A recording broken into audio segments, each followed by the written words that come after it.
Olá, eu sou o professor doutor Tiago Zenker Girelli, da Faculdade de Engenharia Civil, Arquitetura e Urbanismo da Unicamp, e esta é mais uma videoaula com assuntos relacionados à hidráulica marítima e oceanografia. Na última videoaula, nós vimos como analisar ondas estatisticamente. Já na aula de hoje, o que vamos fazer é começar a apresentar as deformações que essas ondas sofrem ao se aproximarem da costa. Esses efeitos eles são chamados genericamente de efeitos de águas rasas. Especificamente nesta aula, vamos tratar de dois desses efeitos, o empolamento e a refração. Vamos ver? Primeiro aqui, o empolamento. O empolamento é a alteração da altura da onda devido somente à redução da profundidade, né? Sendo que, em geral, um pouco antes da arrebentação, a onda atinge sua altura máxima. Então, esse seria o empolamento puro, né, isolado dos outros efeitos. Como que eu vou conseguir o empolamento puro num caso prático? Eu teria que ter um talude plano, a praia deveria poder ser aproximada a um talude perfeitamente plano e inclinado, e as ondas têm que vir exatamente de frente com esse talude, ou seja, as cristas das ondas paralelas às isóbatas, ou linhas batimétricas, que são as linhas de mesma profundidade, então, do perfil desse litoral. Então, neste caso, se a gente olhar aqui o gráfico, o que a gente vai perceber? Que em água profunda, essa seria a minha altura da onda em água profunda, ela praticamente não sofre alterações.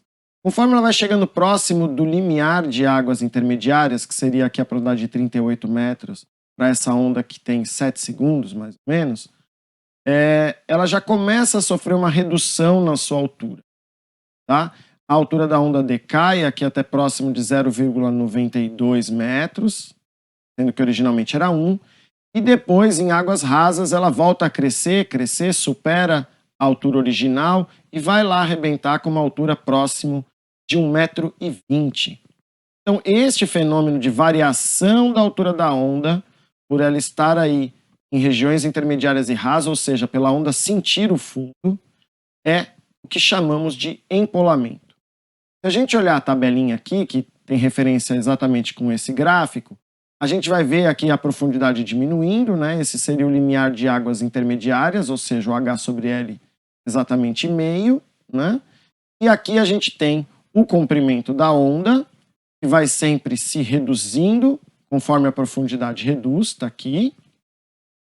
A gente tem a celeridade da onda individual, também vai se reduzindo à medida que a profundidade se reduz, mas percebam que no início ela reduz muito pouco, ó, de 38 para 20, tem quase, diminuiu metade da profundidade aqui praticamente, e a celeridade e o comprimento também reduziram muito pouco. Já aqui de 20 para 10, né, houve uma outra redução da profundidade pela metade. Mas percebam que tanto o comprimento da onda aqui quanto a celeridade da onda caíram mais do que na primeira redução aqui que a gente teve de metade da profundidade. Então, quando vai ficando muito raso, né, tanto o comprimento quanto a celeridade começam a variar de maneira mais rápida. Mas a energia da onda ela não está ligada à celeridade, ao comprimento da onda individual, mas à celeridade do grupo de ondas. E a celeridade do grupo ela não vai ter o mesmo comportamento da celeridade da onda isolada. Ela vai sofrer primeiro um acréscimo de celeridade em águas intermediárias, então tem aqui a celeridade do grupo em águas profundas, vamos lembrar que a celeridade do grupo em águas profundas é metade da celeridade da onda individual, e conforme eu vou indo para águas rasas, a celeridade do grupo está aqui nessa coluna, tende a se igualar à celeridade das ondas individuais. Então, apesar da celeridade da onda individual estar sempre se reduzindo, como a celeridade do grupo está crescendo em relação à celeridade da onda individual, a gente vai ter esse fenômeno aqui acontecendo com a celeridade de grupo, que é, primeiro, um incremento do valor da celeridade de grupo, aqui em águas intermediárias, e aí sim, só depois disso, uma redução dessa celeridade de grupo em direção à costa. E a energia da onda, que é proporcional à altura, né, ela é dependente da celeridade de grupo, ou seja, a taxa com que a energia é transferida ela está relacionada com a celeridade de grupo e não com a celeridade individual de cada onda. Então, por esse motivo é que a gente vai ter essa queda aqui na altura da onda antes da onda voltar a crescer. Vamos ver isso aqui em termos da dependência que a altura da onda tem em relação à energia. Tá aqui. A altura da onda ela é função da densidade de energia, que em outras palavras é a energia total dividida por uma área onde essa energia está distribuída. E a gente pode entender essa área onde a energia está distribuída como sendo o comprimento, que no caso aqui vai ser o comprimento do grupo de ondas, não o comprimento de uma onda individual, vezes uma largura arbitrária aqui, que nesse caso não vai ter uma grande importância, já que a onda está caminhando de frente com o talude, né? O empolamento aqui é considerado empolamento puro. Muito bem. O que vai acontecer primeiro em águas intermediárias? A energia, vejam, a energia vai sempre cair quando eu entrar em águas intermediárias. Por quê? Porque como a onda começa a sentir o fundo, as órbitas lá próximas ao fundo são achatadas e o fluxo de água começa a atritar com o fundo, ou seja, aquelas órbitas próximas do fundo começam a formar um vai e vem, né? A gente já viu isso nas outras aulas, junto ao fundo. Esse vai e vem friccionando o fundo gera atrito, e o atrito é uma força dissipativa. Logo, a energia da onda ela sempre vai se reduzir. Claro que no início, como a distribuição da energia ao longo da profundidade, ela concentra muito mais energia próxima à superfície do que lá perto do fundo, no início esse atrito vai tirar muito pouca energia da onda, eu poderia até desprezar o efeito do atrito. Tá? Mas em águas rasas aí ele já é mais significativo. Muito bem. A gente sabe que por atrito a energia sempre cai. Mas e o comprimento? O que vai acontecer? Primeiro em águas intermediárias, seria essa região aqui, né? Essa região. Nessa região, como a celeridade de grupo está crescendo, em outras palavras, o grupo está acelerando. Então ele está se espalhando por essa região. O que eu quero dizer com se espalhando? Quer dizer que o comprimento do grupo cresce entrando nessa região, apesar do comprimento individual de cada uma das ondas diminuir, como mostra aqui a tabelinha. Mas o comprimento total do grupo, ele cresce, porque a celeridade de grupo está crescendo. Então o grupo de ondas, que está caminhando aí com a energia que a gente tem disponível para dissipar aí depois por arrebentação, ele está se espalhando na região de águas intermediárias e, nesse caso, isso significa um aumento no comprimento do grupo de ondas. Tá? Tem que ficar bem claro que aqui a análise está sempre relacionada ao grupo de ondas porque a gente está falando de energia. Porque senão vocês vão se confundir, porque o comprimento da onda individual sempre cai. Então, como o comprimento aqui está aumentando? Na verdade, aqui o comprimento é o do grupo. Tá? E ele está aumentando por conta da celeridade de grupo estar se aproximando da celeridade individual de cada onda. Então ela era meio em água profunda e está caminhando para 1. Então, como ela está crescendo, ela vai ter esse efeito então de distribuição. Estou espalhando a energia que um grupo possui num espaço maior. Em resumo, é isso. Né? E isso significa o quê? Bom, se o numerador diminui e o denominador aumenta, a altura diminui. E é isso que a gente vê aqui. Na verdade, a gente já começa a sentir isso um pouco antes aqui do limiar de água profunda, tá? Esse valor de H sobre L igual a meio como limiar é um número meio aproximado aí, né? Onde as órbitas ali junto ao fundo são praticamente nulas, mas não exatamente. Isso faz com que eu comece a sentir um pouquinho antes, né, o fundo e já começo a ter essa perda de altura que está relacionada menos ao atrito nesse início e mais a esse espalhamento da energia de ondas que acontece em função do aumento da celeridade de grupo. Está aqui, ó, né, aumentando. Muito bem. Agora a gente vai continuar com essas ondas caminhando em direção a águas rasas. E aí o que vai começar a acontecer? A gente vai ter a energia continua caindo, afinal o atrito continua lá, né, e cada vez mais presente, porque as órbitas próximas do fundo aí estão cada vez mais achatadas, né? E agora, nesse momento, o comprimento aí do grupo passa sim a cair. Ó. A gente está vendo aqui, quando a gente entra em águas rasas, que o comprimento do grupo começa a cair. Ó. Aqui ele chegou a 6,50, a 10 metros de profundidade, e Em 5 metros de profundidade, ele já caiu para 5,68. A 2 metros de profundidade, ele já caiu para 4. Ou seja, agora sim, né, a celeridade de grupo já está bastante próxima da celeridade individual da onda, e como a celeridade da onda continua caindo, a celeridade de grupo aí acompanha ela agora, passa a acompanhar melhor ela e passa, então, a cair também. Qual é a consequência disso? Bom, a energia está caindo por atrito, mas agora o comprimento está diminuindo de uma maneira muito mais efetiva do que a perda de energia que eu tenho por atrito. Ou seja, a redução do denominador é mais rápida e mais intensa do que a redução do numerador. E o resultado disso é o aumento da altura da onda. Então a altura da onda passa aqui a aumentar quando eu entro em águas rasas, até que ela vai arrebentar aqui, nesse caso específico de uma onda de 1 metro, se propagando por esse talude aí, né, que eu estou mostrando aqui, essa onda iria arrebentar com uma altura próxima de 1,20 m, ou seja, 20% maior do que a altura dela em águas profundas. Ok? Então, passamos agora para o próximo efeito de águas rasas, que é a refração. De fato, todas as ondas sofrem o efeito da refração quando elas mudam de meio. Então a gente vê isso quando a gente olha, por exemplo, algum objeto que está entrando na água. Parece que o objeto sofreu uma quebra ali, bem na superfície da água.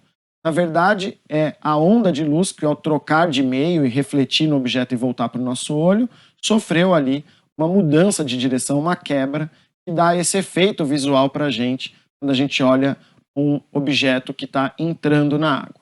Muito bem, mas vocês vão falar para mim, as ondas no mar não estão mudando de meio, o meio é sempre a água do mar. Então, como é que surge a refração? Na verdade, o meio que a gente se refere quando a gente fala da onda do mar é a profundidade local. Ela é que vai constituir o meio sobre o qual a onda está propagando, porque é ela que afeta a celeridade da onda. No caso da onda de luz, por exemplo, a celeridade dela no ar e na água são distintas. Então a gente tem esse efeito. No caso aqui das ondas do mar, a celeridade da onda, quando eu entro em águas intermediárias e rasas, passa a depender da profundidade local. Então toda vez que a profundidade varia, essa onda sofre, né, esse efeito de refração. Muito bem, vamos olhar aqui a figurinha e vamos fazer uma simplificação aqui. Vamos considerar aqui, para simplificar um primeiro momento, que o meu fundo não seja um talude plano, mas sejam degraus, como se fosse uma escadinha. Aqui é plano e mais profundo do que a profundidade limiar aí que eu tenho de águas intermediárias. Já esse degrau intermediário, ele ficaria aí numa profundidade menor do que metade do comprimento da onda, ok? Então eu estaria em águas intermediárias, mas ainda assim plano. E aí eu teria um segundo degrau, então eu estou fazendo essa primeira suposição.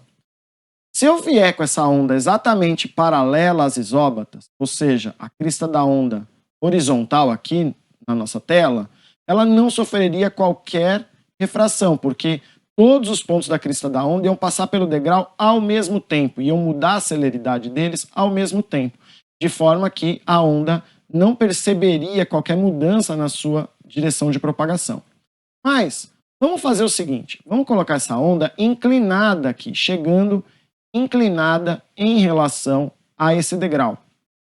Isso é muito comum, tá? Por quê? Porque as ondas, principalmente o swell, ele é gerado em mar profundo em um local distante da costa. Ele se propaga para todos os pontos. Então, em alguns locais, ele vai alcançar a linha de costa com uma direção diferente da direção com a qual a linha de costa está alinhada, que nesse caso aqui seria a horizontal. Então, eu tenho aqui a minha onda se aproximando com um certo ângulo. Todos esses pontos aqui estão numa crista de onda, vamos supor, né? E eles estão exatamente alinhados aqui, porque nesta região a onda ainda não percebe o fundo, então a celeridade dela independe da profundidade local. Mas os pontos da crista da onda que estão do degrau para frente, eles começaram a sentir o fundo já, ficou mais raso para eles e a celeridade deles diminuiu. Então eu tenho pontos da onda com uma celeridade menor, que estão em cima desse degrau, e outros pontos da onda com uma celeridade maior. Então, se essa celeridade é menor, vocês concordam que esse trecho da crista da onda vai começar a se atrasar em relação ao alinhamento dos demais? Então aqui eu teria o alinhamento, né, da onda se eu não tivesse esse degrau. Todos esses pontos aqui eles estão se atrasando em relação a este alinhamento inicial. Por quê? Porque a celeridade aqui nessa região é menor do que a celeridade da onda na região de águas profundas. Então esse atraso, né, no alinhamento da onda gera aqui no degrau uma quebra. E essa quebra vai andando para a esquerda na medida que essa onda avança. Porque aí esse ponto que está aqui já alcançou o degrau, então ele reduz a velocidade dele, a quebra vem para cá. Aí daqui a pouco esse ponto que está aqui chega até aqui e quebra também. Então vai dar para perceber que essa quebra aqui vai caminhando para a esquerda na medida que essa onda caminha em direção aqui a águas mais rasas. Muito bem. Quando eu chegar em águas mais rasas ainda, aqui no próximo degrau, essa frente de ondas, que já era mais suave do que a primeira, né, ela vai sofrer uma nova quebra, porque eu tenho um novo degrau e vai ficar ainda mais lenta aqui a celeridade, de forma que, de novo, a frente de ondas vai se atrasar em relação à frente que vinha aqui em águas intermediárias. Então, esse seria um caso bastante simplificado. Eu estou vendo a onda quebrar, aqui pontos de quebra na frente de ondas. O talude das praias não são degraus. Geralmente ele é um talude suave. O que acontece se eu transformar isso que eram degraus num talude suave? Vai acontecer o que a gente está vendo aqui, né? Eu peço desculpas que a direção da onda é oposta à que está nessa figura, mas vai dar para entender da mesma forma. Eu tenho então em água profunda, a onda não sofre nenhum efeito, os trechos estão em água profunda. Na medida que essa onda vai entrando em águas intermediárias e rasas, ela vai se atrasando. Mas como aqui não é mais um degrau atrás do outro, e sim um talude, esse atraso ele vai ser visto não como uma quebra, aqui como a gente vê aqui ou aqui, mas sim como um encurvamento da crista da onda. E uma tendência da onda a se propagar com ângulos cada vez menores em direção à linha de costa, ou seja, a crista da onda, por efeito da refração, ela tende a ficar paralela aqui à linha de costa. É claro que, como ela vai arrebentar antes de atingir a linha de costa, ela eventualmente não vai conseguir girar completamente, ou seja, ficar perfeitamente paralela. Mas ela vai tentar fazer isso. Ela vai tentar diminuir esse ângulo entre a ortogonal da onda e a ortogonal da linha de costa, tendendo então a ficar aqui mais paralela à linha de costa. Conseguiram entender?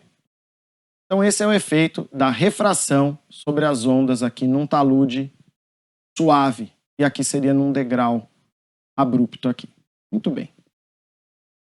Aqui a gente tem um exemplo numérico só para a gente ver aqui quanto a onda consegue variar aqui.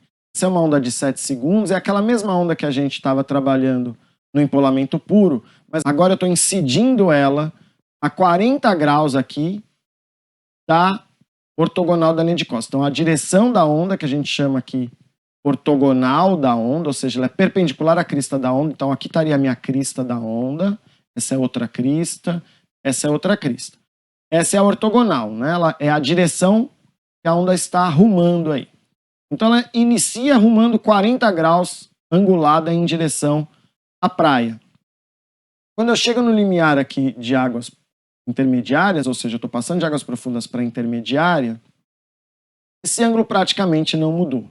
40 graus, 39,9. Eu vou continuar indo em direção à água rasa com essa onda e percebam que esse ângulo se reduz cada vez mais e mais rápido, conforme vai ficando mais raso. Então, por exemplo, uma onda que passou aqui com 40 graus, praticamente no limiar de água profunda, ela chega lá em 5 metros de profundidade com cerca de 22,6 graus. Ela girou praticamente metade do ângulo que ela tinha. Ela está ficando mais ortogonal aqui à praia, né? O rumo ortogonal à praia, ou seja, a crista paralela à praia. E ela ainda vai perder mais inclinação em relação à praia até arrebentar, o que vai acontecer aqui cerca de 1,20 m, 1,30 m de profundidade. Então, se não tivesse arrebentação, eventualmente ela conseguiria girar completamente e chegar com a crista exatamente paralela à praia.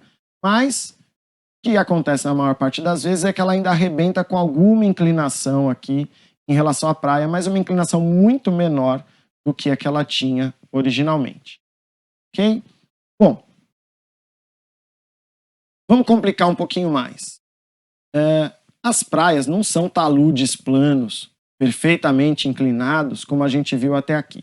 Em geral, a linha de costa ela é mais recortada, ela apresenta aí enseadas com baías, né, e praias, apresenta pontais rochosos, como mostra essa figura, ou essa daqui também. Então eu tenho aqui um pontal rochoso, aqui eu tenho uma praia, um embaiamento, né, com uma praia, outro pontal rochoso. Então as isóbatas, elas não são mais linhas retas, mas são curvas aqui acompanhando esse talude. Essas curvas tendem a se suavizar conforme eu vou me afastando da linha de costa, dá para ver melhor aqui, ó, as isóbatas fazendo curva na enseada, avançando no pontal, recuando, até que as isóbatas mais profundas elas são praticamente alinhadas aqui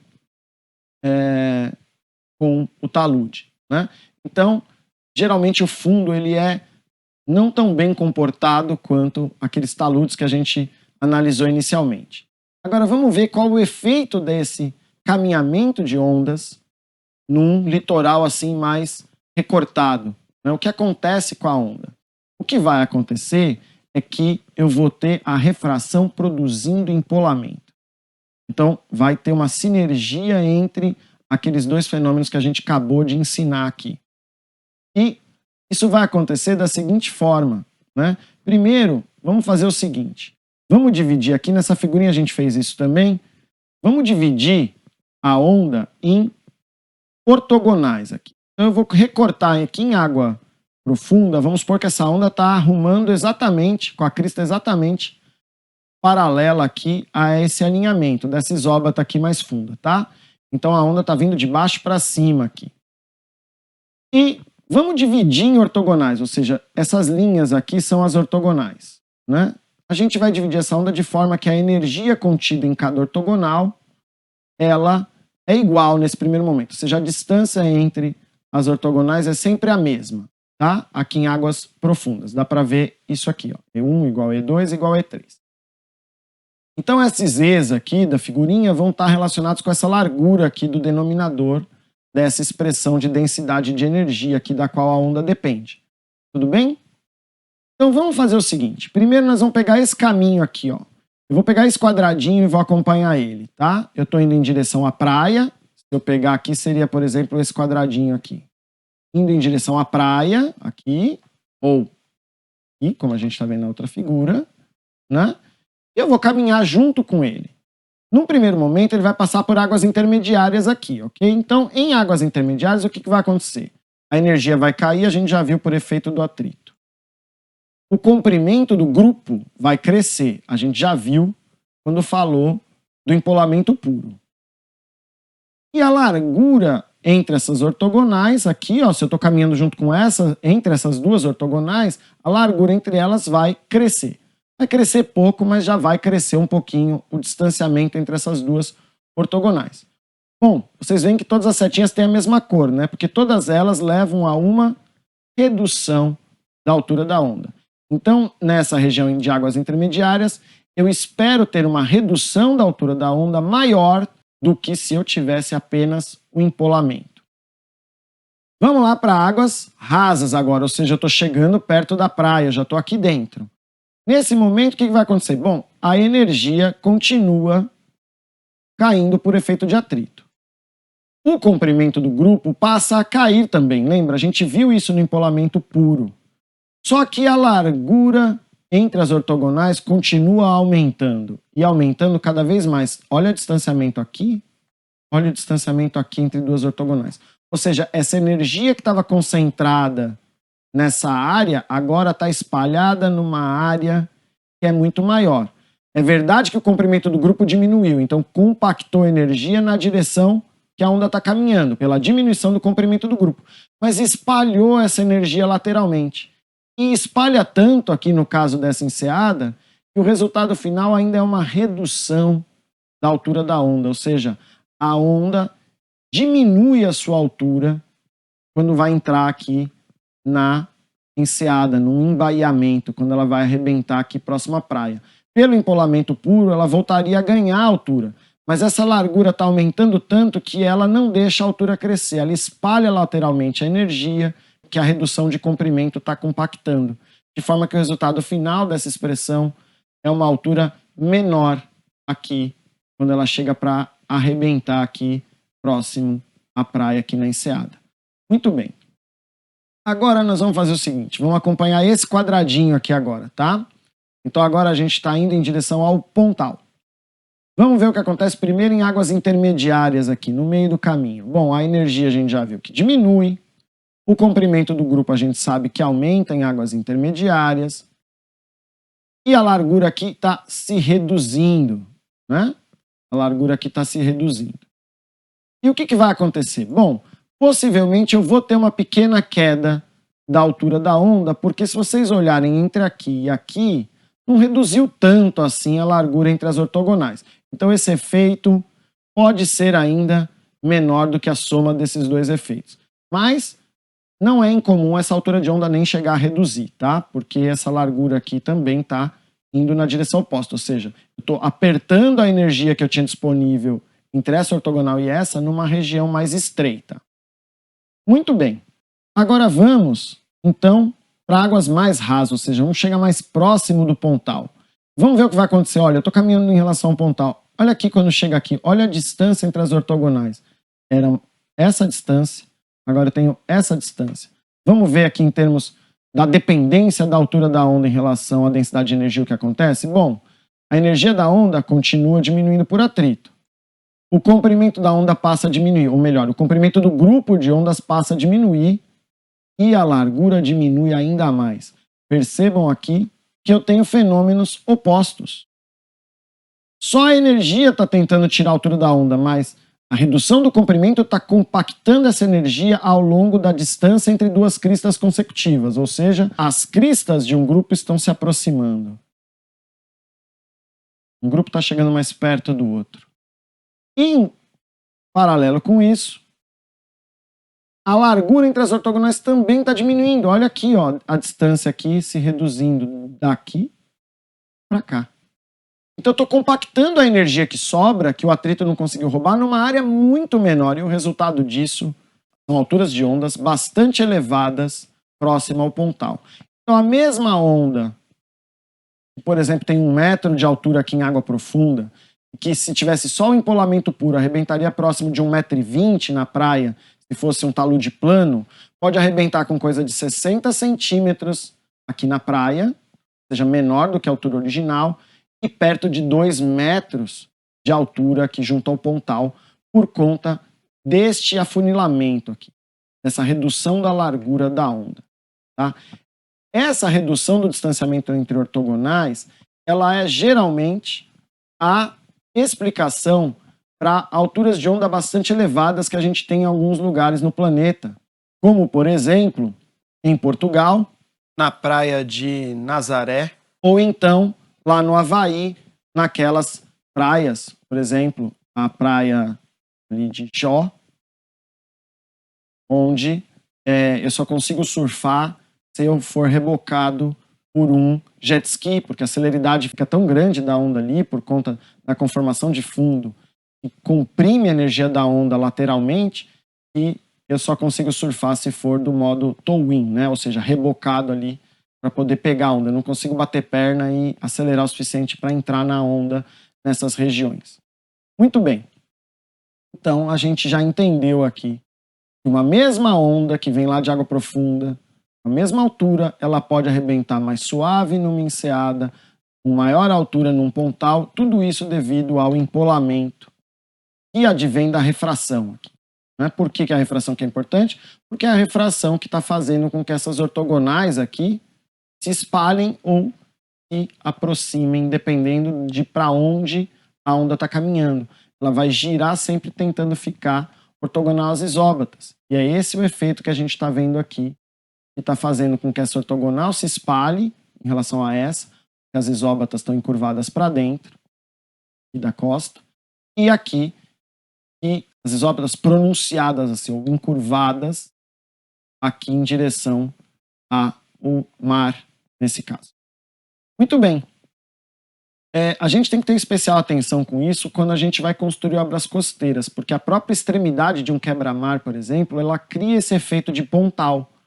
Por isso que a extremidade de quebra-mares, ou cabeços, como a gente costuma chamar, dos quebra-mares, eles têm que ter uma especial atenção em relação ao dimensionamento dos blocos de enrocamento que vão compor ele, porque naquela região eu tenho uma concentração de energia de onda, assim como num pontal, e aí a onda que eu medi antes de construir o quebra-mar não vai ser exatamente a altura de onda que vai arrebentar no quebra-mar, principalmente nas extremidades dele, por esse efeito do empolamento devido à refração.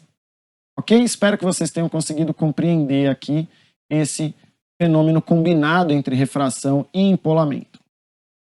Então, com isso eu considero que vocês são capazes aí já de compreender esses dois primeiros fenômenos aí, que a gente chama de efeitos de águas rasas, para poder dar seguimento no nosso curso. Na nossa próxima videoaula, vamos falar dos outros 3 fenômenos de água rasa que a gente tem, que são a arrebentação da onda, a difração de onda e a reflexão da onda. Espero vocês lá. Tchau, tchau!